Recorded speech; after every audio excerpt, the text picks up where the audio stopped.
Halo, Assalamualaikum warahmatullahi wabarakatuh. Perkenalkan, nama saya Heru Alamsyah dengan NPM 1131 20025. Dan saya Kifajar Yusuf, NPM 1131 20033.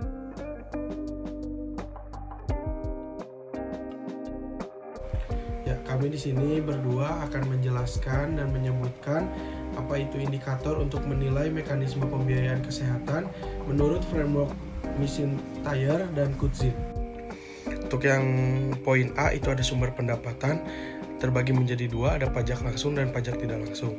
Untuk yang pertama ada pajak langsung.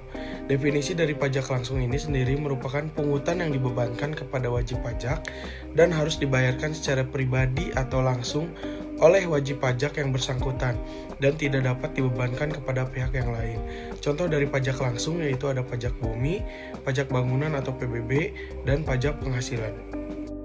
Selanjutnya itu ada pajak tidak langsung, merupakan pajak yang proses pembayarannya dapat dibedakan kepada pihak lain.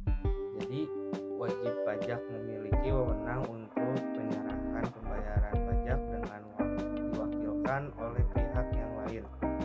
Contoh pajak tidak langsung yaitu pajak pertambahan nilai atau PPN. Yang kedua ada pendapatan non pajak. Pendapatan non pajak sendiri didapatkan dari yang pertama yaitu layanan paspor, perpanjangan SIM, pembayaran tilang, dan biaya administrasi layanan publik yang disediakan oleh kementerian atau lembaga lainnya.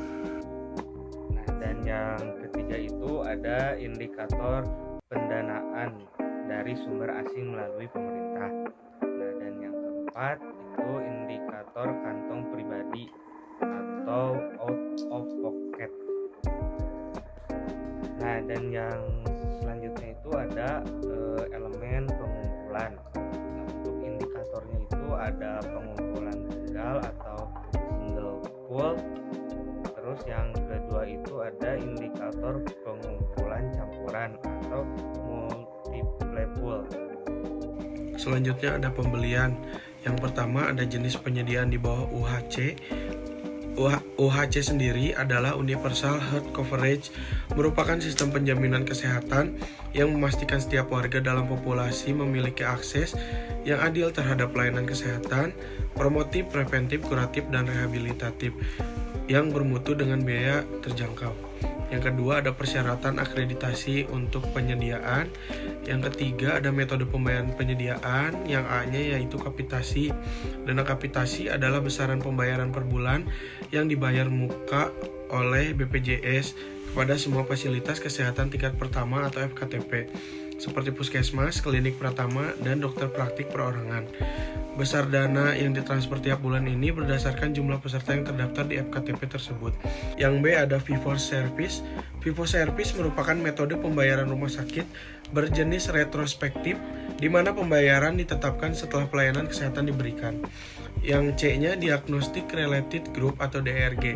DRG adalah suatu sistem pemberian imbalan jasa pelayanan kesehatan pada penyediaan pelayanan kesehatan PPK yang ditetapkan berdasarkan pengelompokan diagnosa penyakit. Yang D ada fee schedule, yaitu menurut pembayaran yang sudah terjadwal. Yang E ada gaji, yang F ada global budget. Global budget itu merupakan salah satu sistem pembayaran rumah sakit berdasarkan pada sejumlah besaran anggaran atau biaya dari hasil negosiasi yang telah disepakati oleh kedua belah pihak untuk jangka waktu tertentu dengan mempertimbangkan jumlah pelayanan dalam kurun waktu 3 tahun sebelumnya, rencana yang akan dilakukan, dan kinerja dari rumah sakit tersebut. Untuk selanjutnya itu ada manfaat. Pertama itu indikatornya cakupan luas. Bisa diartikan juga sebagai jangkauan luas dan dapat diartikan juga sebagai suatu yang dapat menjelaskan sesuatu seluas-luasnya. Dan yang kedua, cakupan ruang lingkup.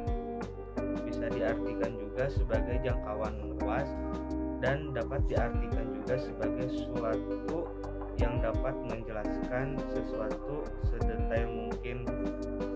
Untuk selanjutnya itu ada perlindungan keuangan, karena indikatornya itu ada yang pertama adalah out of pocket payment. Menurut definisi O'Donnell, out of pocket adalah jika seseorang yang miskin bukan karena kesalahan mereka sendiri dipaksa untuk menghabiskan sejumlah besar pendapatannya yang terbatas untuk membiayai perawatan kesehatan. Dan yang kedua ada indikator pengeluaran katastrofik, yaitu pengeluaran kesehatan katastrofik. Pengertian secara ekonomi adalah pengeluaran untuk membiayai kesehatan yang melebihi kemampuan keuangan rumah tangga akan memperberat stabilitas ekonomi rumah tangga. Mungkin itu saja yang bisa kami sampaikan, kurang lebihnya mohon maaf. Wabillahi taufiq wal hidayah. Wassalamualaikum warahmatullahi wabarakatuh.